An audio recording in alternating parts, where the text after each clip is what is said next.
அந்த திருமணத்தை நடத்தி வைக்கிறத தவிர ரெஜிஸ்ட்ராருக்கு எந்த ஆப்ஷனும் கிடையாது. ஆனா அன்டிக்ளேர்டு அன்ரிட்டனா எழுதப்படாத ஒரு விதியா கட்ட பஞ்சாயத்து மாதிரி நடக்குது.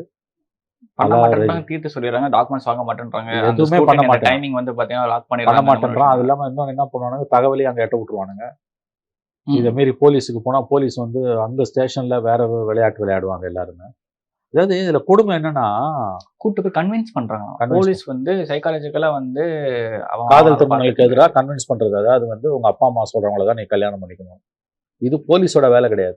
எத்தனையோ வழக்குகள்ல உச்சநீதிமன்றம் தெளிவா பேசியிருக்கு. பையனுக்கும் பொண்ணுக்கும் திருமண வயது வந்துருச்சுன்னா அவங்க கூப்பிட்டு முறையா ஒரே ஒரு தடவை விசாரணை பண்ணணும். அதுல உறுதியா இருக்காங்கன்னா வீட்டுக்கு அனுப்புறது, கல்யாணம் பண்ணி வைக்கிறத தவிர உனக்கு வேற வேலையே கிடையாது. ரெஜிஸ்ட்ராருக்கும் போலீஸுக்குமான உத்தரவு இதுதான். நீ அன்டிக்ளேர்டா இந்த காரியத்தை பண்றது என்னன்னா, சாதிய பிடிமான தமிழ்நாட்டுல பொது வாழ்க்கையில, அரசு நிர்வாகத்துல, காவல்துறையில, திருமண பதிவு மையங்கள்ல, ரெஜிஸ்ட்ரார் ஆபீசஸ்ல, பதிவாளர் அலுவலகங்கள்ல ரொம்ப அதிகமா போக ஆரம்பிச்சிருக்கு. இது ரொம்ப ரொம்ப ஆபத்தான போக்கு.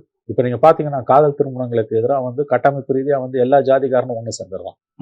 அதுவும் இது எல்லாமே தலித்துகளுக்கு எதிராக தான் நடக்குது. இளவரசன் திவ்யா தொடங்கி இப்ப வரைக்கும் நடக்கிறது. இப்ப நீங்க பாத்தீங்கன்னா வந்து இப்ப இளவரசன் திவ்யா 2013 நடந்தது. அதன் பிறகு இப்ப பாத்தீங்கன்னா தீண்டாமை ஒழிப்பு முன்னணின்னு சிபிஎம் வச்சிருக்காங்க. அவங்க வந்து காதல் திருமணங்களை நடத்தி வைக்கிறாங்க. ரொம்ப முற்போக்கான காரியங்களை அவங்க பண்றாங்க. ஒரு வருஷத்துக்கு முன்னால திருநெல்வேலியில ஒரு கலப்பு திருமணம் பண்ண ஜோடிய கட்சி ஆபீஸ் அடிச்சு உடைச்சாங்க. 2 வருஷம் இருக்கும். போன வருஷம் ஒரு வருஷத்துக்கு முன்னால, கரெக்டா ஒரு வருஷத்துக்கு முன்னால பார்லிமெண்ட் எலெக்ஷனுக்கு பிறகு நடந்தது. கட்சி ஆபீஸ் அடிச்சு உடைச்சாங்க. ஒரு கட்சியோட அலுவலகத்தை உடைக்கிற அளவுக்கு ஒரு தைரியம் அங்க இருக்கக்கூடிய சாதியவாதிகளுக்கு வருதுன்னா போலீஸோட சப்போர்ட் இல்லாம வராது.